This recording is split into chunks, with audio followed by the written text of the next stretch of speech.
Hello, welcome to Alchemy Animation. It is the 10th part of a series called The Invisible Princess is Bored Again Today. Let's begin. Helena came close to Yulika and said, I will go ahead and present this book to its new owner right away. I was actually looking for a book to give you as a present. Yulika was surprised and said, What? In a wavering voice she said, What kind of game are you playing at? Helena said, Game? Okay, I like the sound of that. If I were to ask you to play, would you be game? Helena said, So, go on a date with me, my lady. After a while Helena was sitting with Yulika and she said, It's my treat. With a sweaty face Yulika was sitting there. She asked, Why are you doing this to me? With a bright smile Helena replied, I just want to have tea with you. Yulika said, I don't think we exactly have the kind of relationship where we sit face to face and have a friendly chat. Helena was thinking about it, and then said, That doesn't mean we can't do it though. With a sharp look Yulika looked towards her and said, Look here, my lady. Helena came close to her and whispered, Don't make that face, my lady. Everyone is staring. After hearing this Yulika realized about her surrounding. She said, None of this would have happened if you had not brought me here in the first place. Helena asked, Would it have been better for us to meet someplace where no one is around? Would you have been okay with that? I'm more dangerous than you think, my lady, and then she laughed. With a blushy face Yulika was looking at her and said, Anyway, if you have something to tell me, say it already. Tell me so then I can go home. Helena took out a paper and said, Very well, I will keep it short. And then she said, I should like to borrow your knowledge of magic. She showed her the symbol she drew earlier and said, You take a look at this. After looking at the symbol Yulika realized something, and then she said, What is that? Helena replied, I have no idea. All I know is that it looks like a magic circle. That's why I wanted to ask you. Yulika was looking at it with very serious face and then she said, This mark it's not runic.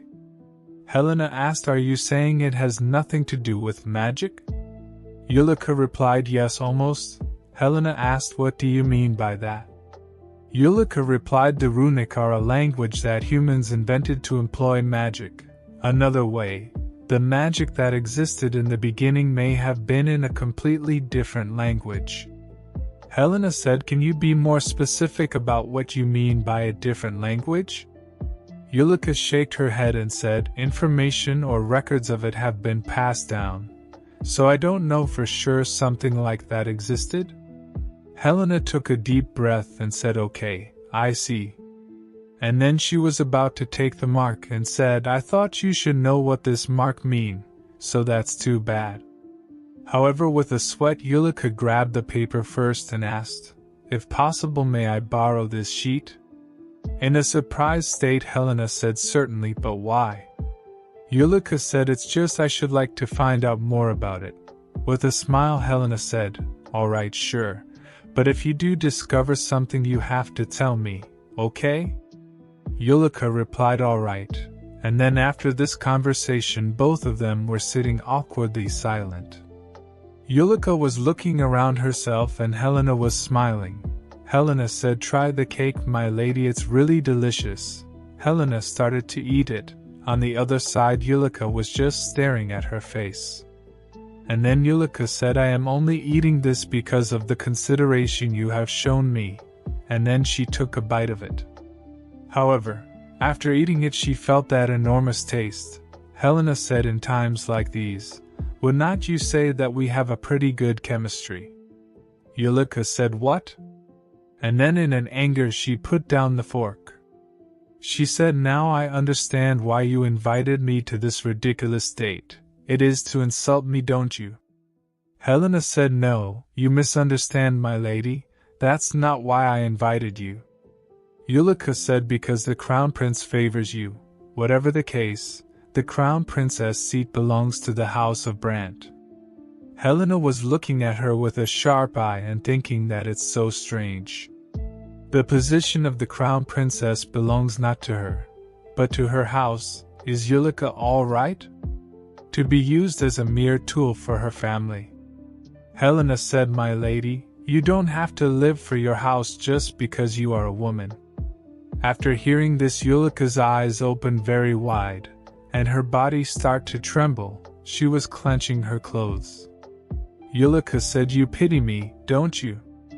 I am doing everything I can to become the crown princess. And if I don't achieve that, I would not be left with anything. I must appear so pitiful to you. In a concerned way, Helena said, my lady, that's not what I mean. With a sad face, Yulika said, just because you have everything, that doesn't give you the right to pity me as you please. I am totally disgusted. She stood up and said, it was good to see you today, my lady. But I hope we never have another one of these unpleasant get-together. And then she left. Helena was looking at her and thinking that, Helena, you fool, what you did. After some days, Helena was thinking that, since then quite a bit of time passed. But sometimes Yulika's word came to my mind, and she remembers the same thing when Yulika said, it's because you have everything, it doesn't give you the right to pity me as you please. And she was right, I did pity her. Helena was thinking, that's right. I am the one by Caesar's side, so I assumed she should never be able to win his love, and my arrogance hurt someone. I can't believe I'm such a small-minded person. She was looking at herself in the mirror and thinking about it again and again. Someone came and said, my lady. However, Helena was not listening. She was lost in her thoughts. That person again said, my lady, and then Helena looked towards the person. It was Rowena. She asked, is something wrong, my lady? Helena said, no, it's nothing. What were you saying? The woman said, I was saying that you have to be the most beautiful person at this party. It's not just any party. It's one celebrating the monster extermination. And you are the star of this banquet, my lady. So you must be more beautiful than Lady Yulika at all costs. With a sweaty face, Helena was thinking that no, that's all right. But then suddenly the woman said, it's nonsense. I hear the Empress hired the best dressed designer and dance instructor in the empire and sent them to house Brandt. Helena shakes her head and said, we don't need to go that far. It's okay, it's just a party. The woman shouted, don't be so soft, my lady. She was emitting a very unique aura and said, what do you mean just a party? This is war. So please put those weak thoughts aside. Helena was thinking that, am I going to a party or a battlefield? The woman said, the Empress stole all the famous designers, but don't worry, my lady. After asking around, I have brought in dresses by some of the most notable emerging designers of today. And then she ordered to bring the dresses. Helena was looking at the dresses. The woman said, I think things turned out for the best. Famous designers are set in their ways and insist on creating only traditional design. That's simply absurd. In old days, the crown princess has been the one to lead fashion, not follow it. Helena asked, hey Rowena, by any chance, does House Brandt owe you money or something? Why are you so fired up about besting them? After a pause for a moment, the Rowena said, my apologies, I got a little too excited. I have nothing against them. However, if I must point out who it is that I have a problem with, it's the Empress. Helena looked towards her and asked, but why?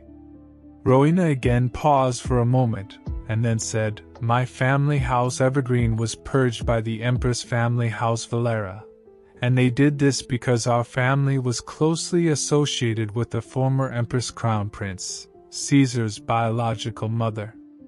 We were not an especially influential house, yet House Valera worked hard to eliminate any way possible. They don't want anyone to provide assistance to the former Empress. The Brandts side with the current Empress. I want to win against them no matter what.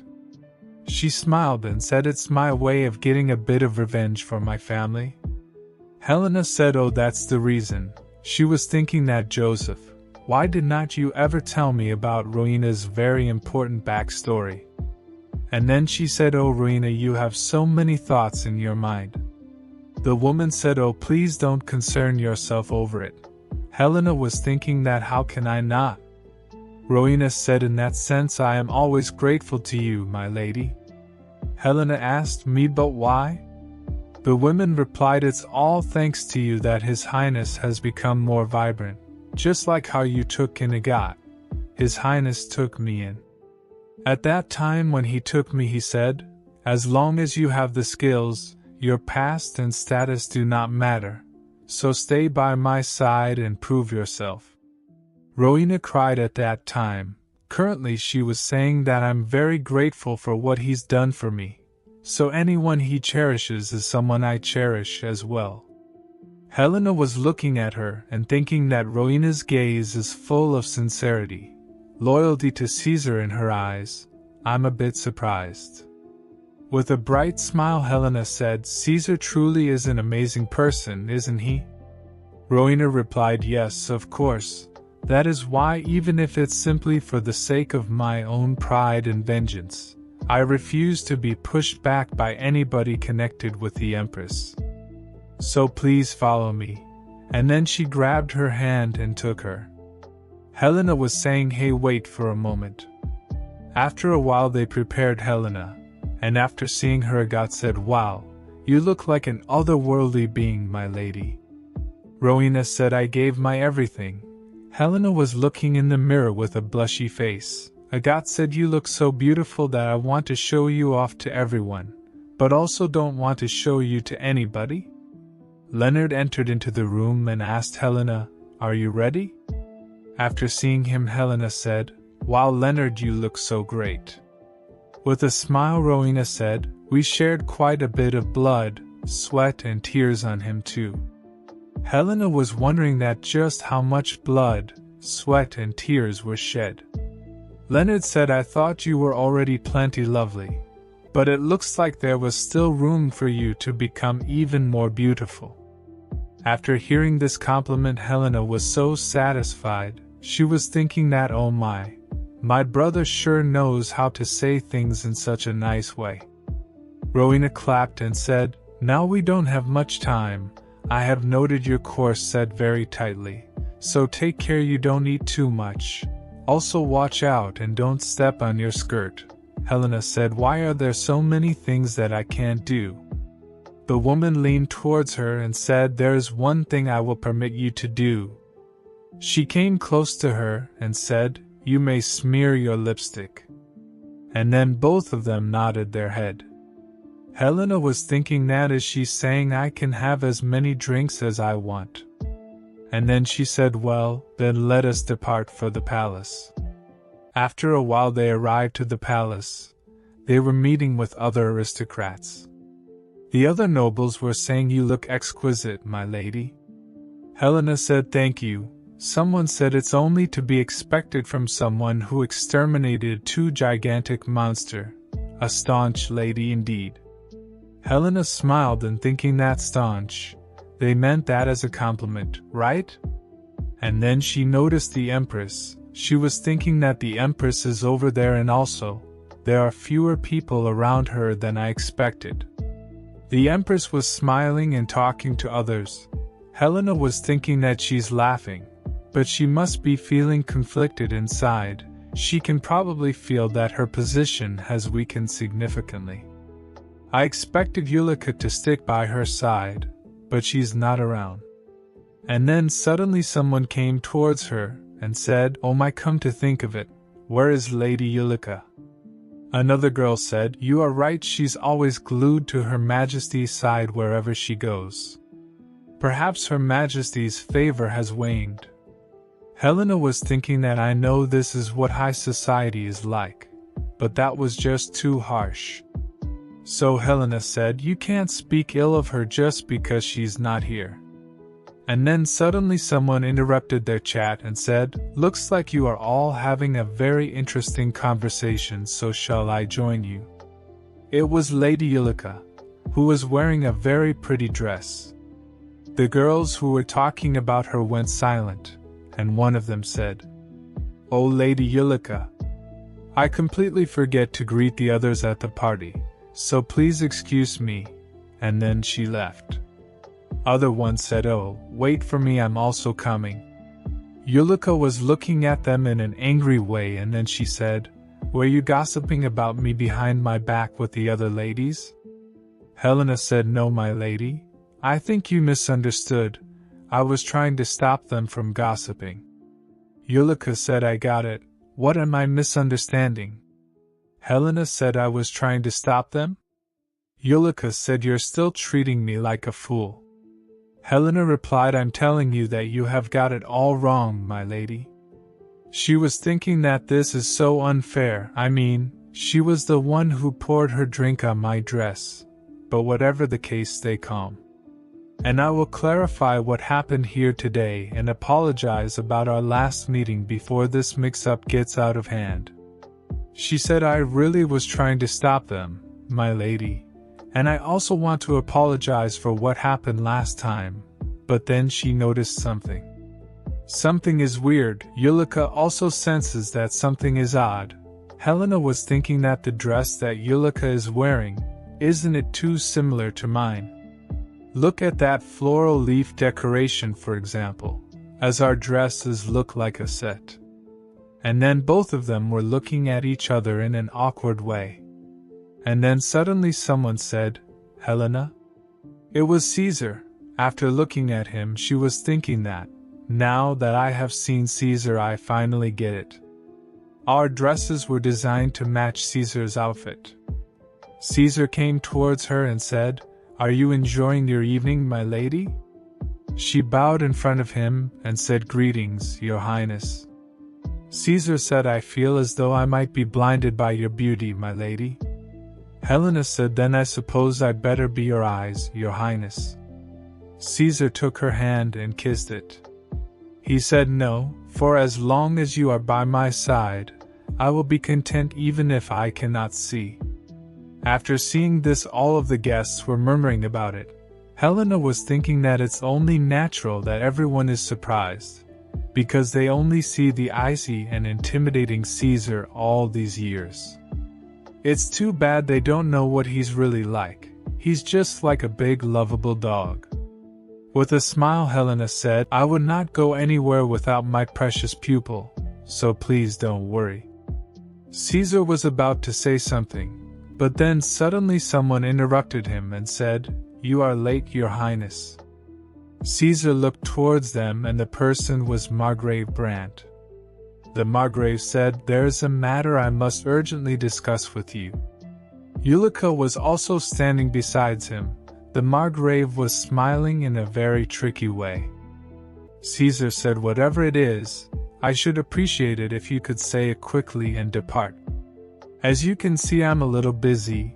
The Margrave smiled a bit and said, "Oh goodness, there is no need to be so harsh. All I wanted was to ask you whether the matter at Salisbury came to a satisfactory conclusion."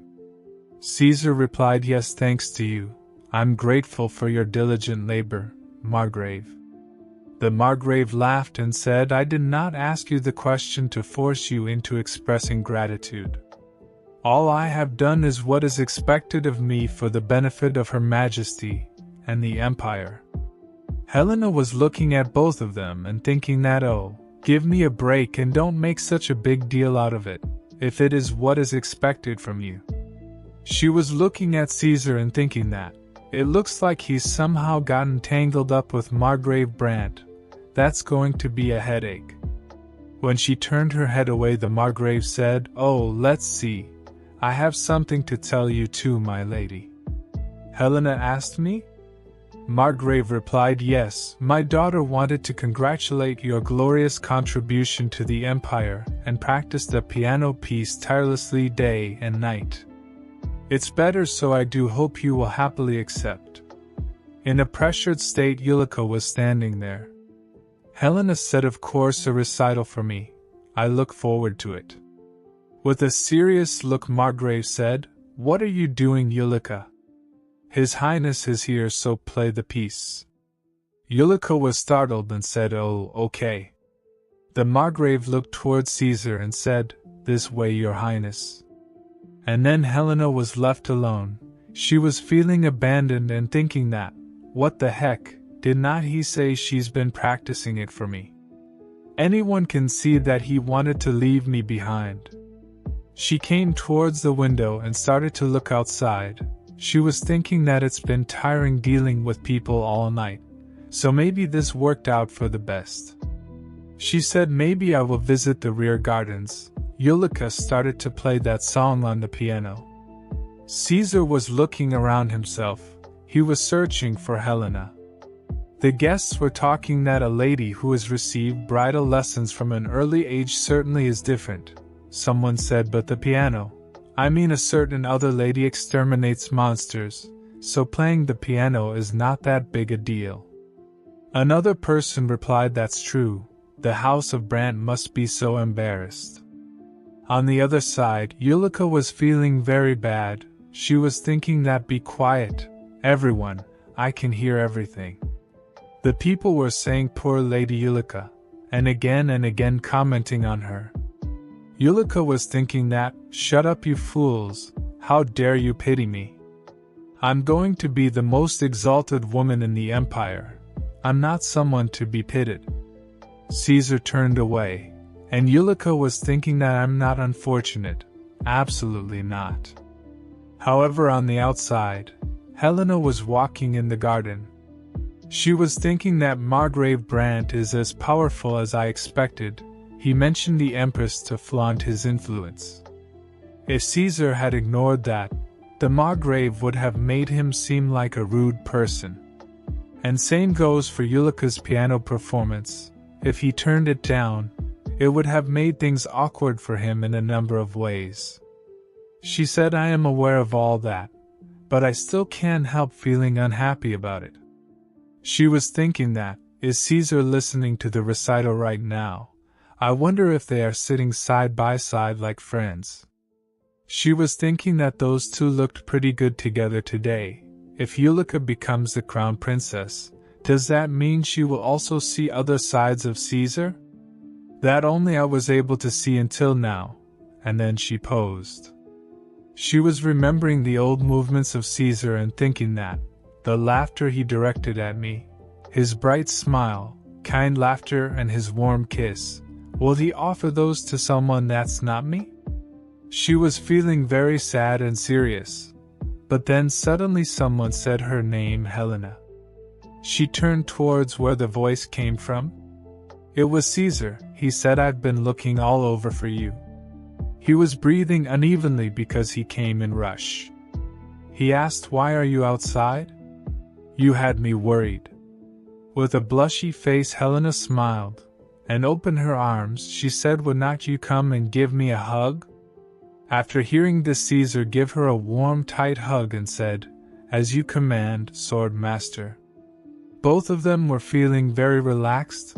Helena said, "I'm certain that I just can't seem to control my feelings, and it may ruin you." Caesar said, "Then what?" "Then that means I was ruined a long time ago." Helena said, "Really? Then let's just consider ourselves ruined, you and me both." He touched his forehead to her. Helena said, "But promise me you will keep it a secret." He replied, "Anything you want." And then both of them started to kiss each other. Helena was thinking that, I did not know. This is how it feels to be fond of somebody. I had no idea that desiring the entirety of a person is love. And foolish at times without even realizing it.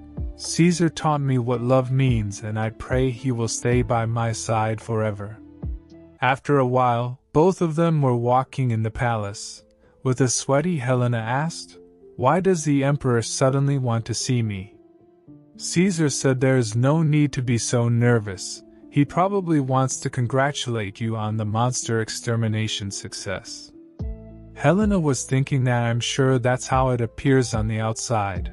Who knows what his true intentions are? And now that I have entered the political scene, I have to question everything. Situation differs from my previous life. Right now I have too much to lose.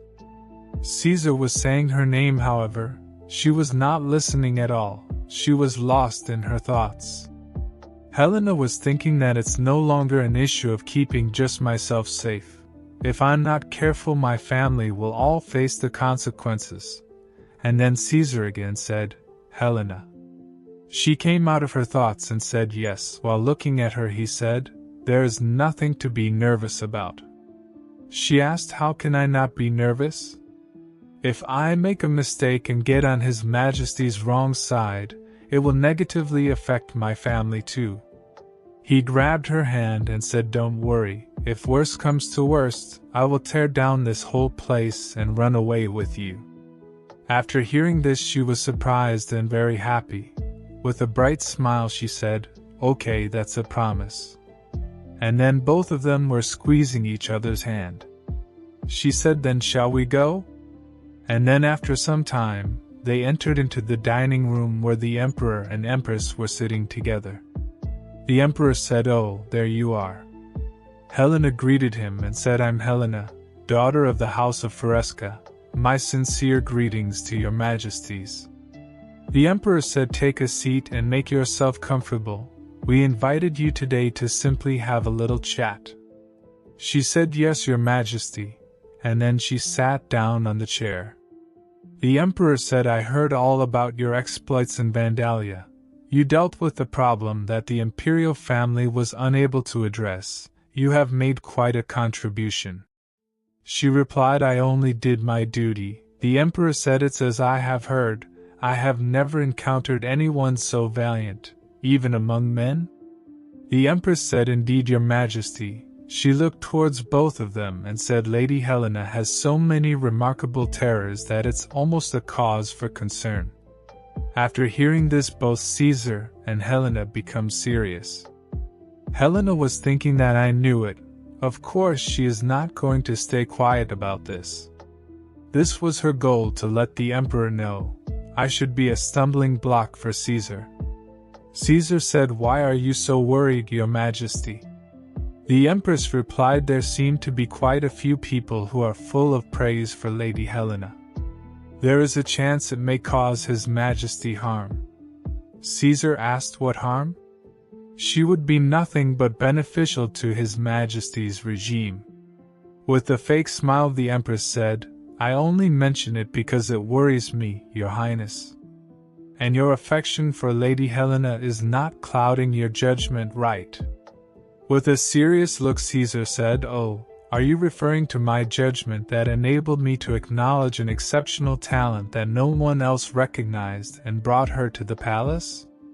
Empress said, you say that as if I am trying to keep Lady Helena in check. I quite agree that she is a woman of great talent, so, your majesty, what do you think about granting her a territory and a title? After hearing this, both Caesar and Helena were shocked.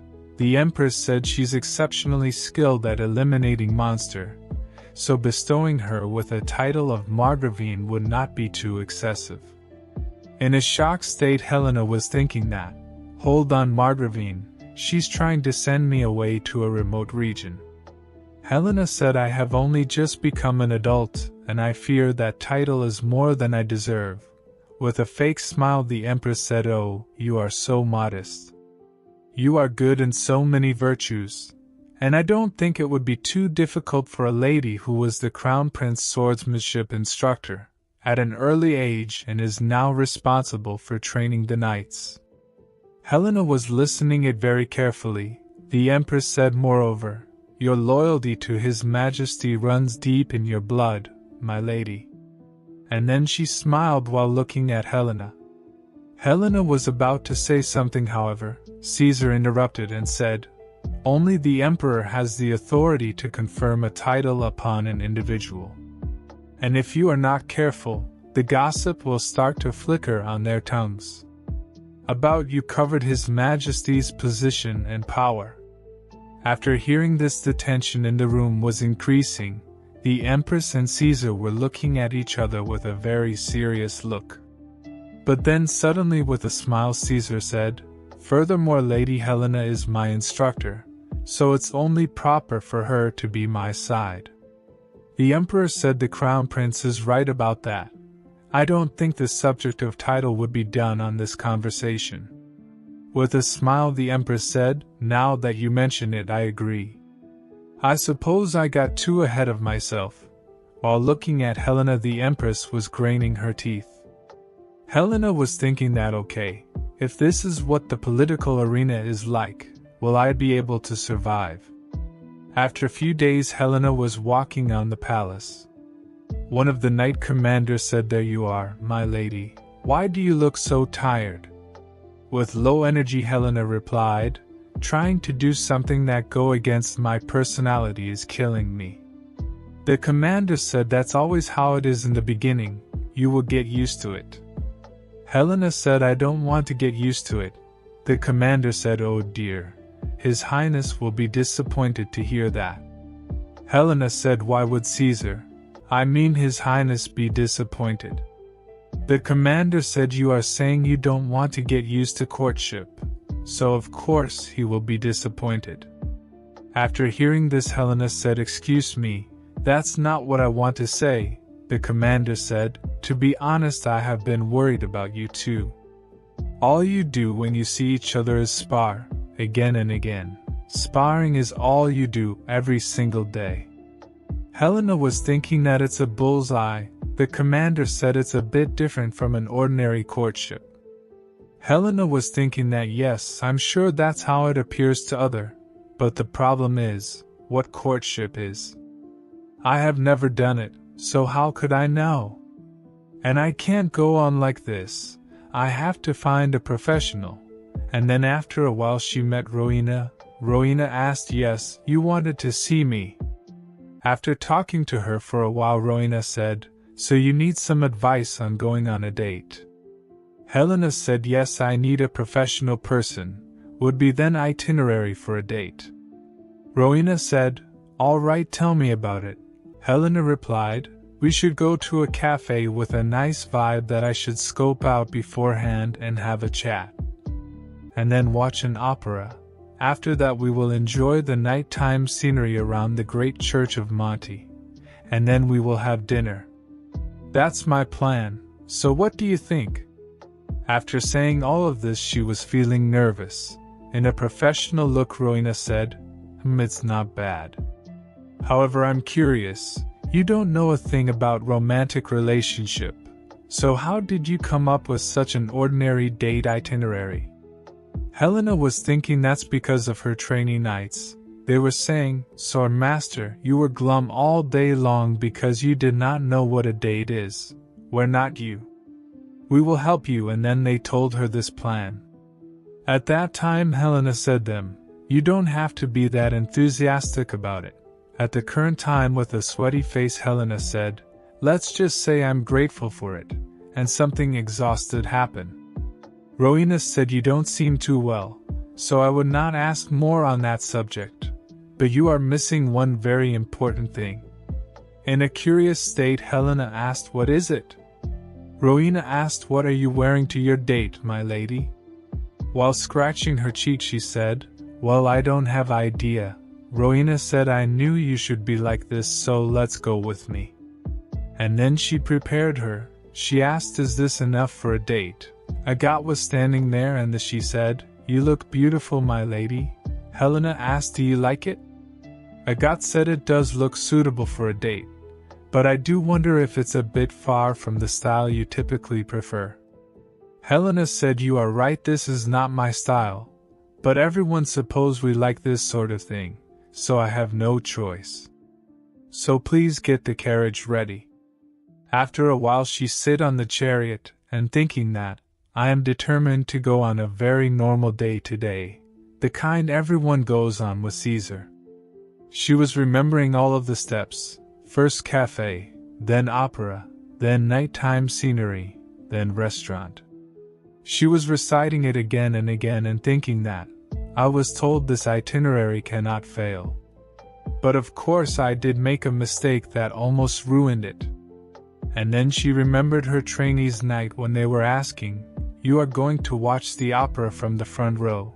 It is not good. If you want to have a cozy romantic time, you have to watch it from the second floor balcony. and at that time she reserved second-floor balcony seats after a huge scolding. At the current time she was trying to motivate herself and saying, "Brace yourself, Caesar. I will make you so happy that it surprises you." At the palace Caesar welcomed her and said, "I have been waiting for you.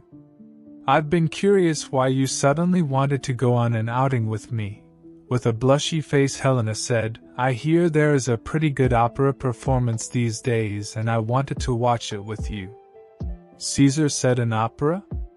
After seeing his reaction, Helena was thinking that, come to think of it, what if he's not that into opera? She asked, "Do you not like it by any chance?" With a bright smile he replied, "Of course not, I like opera." With a smile Helena was thinking that, what a relief. She said, "The performance is at night, so let's go to a cafe first." He replied, "I'm really looking forward to it," and then he took her hand and kissed her. He said, "I'm in your hands today, sword master, so please take care of me." After a while they reached to the cafe. Both of them came out from the chariot, and she opened the parasol, a light umbrella which used for sun rays. He asked, "What's with the umbrella?" She replied, "What about it? Isn't it pretty?" He asked, "You or the umbrella?" She said, "Both." She was thinking that his reaction is a bit underwhelming. That trainee knights told me that they find a girlfriend beautiful, who shyly carries an umbrella and smiles like a violet. I don't know how to smile like a violet, but I thought I should be able to cover most of the bases if I carried an umbrella. So she was thinking that, have I failed? She asked, "Do you not like it?" He replied, "No, that's not it." He said, "Watch today's weather, so I was wondering why you had a parasol." She looked upward and said, "Well, it's pretty, so it's fine, right?" With a smile he replied, "Yes, you are right about that." And then suddenly he grabbed her in his arm. She asked, "Why did you suddenly did this?" He replied, "I can't stand next to you because you are holding the parasol." He said, "You are beautiful even when you are not carrying this sort of thing, so I will be the one who does all the pretty things today." After hearing this her face became totally red. She was thinking that what kind of obstinacy is this? She was saying, "Give it back, people are looking at us." Caesar said, "Who cares? Let them stare." During her second lifetime, Helena Feresca's first date begins with quite a commotion. That's all for today's video. If you want to know what happened next, then like and subscribe, Alchemy Animation YouTube channel.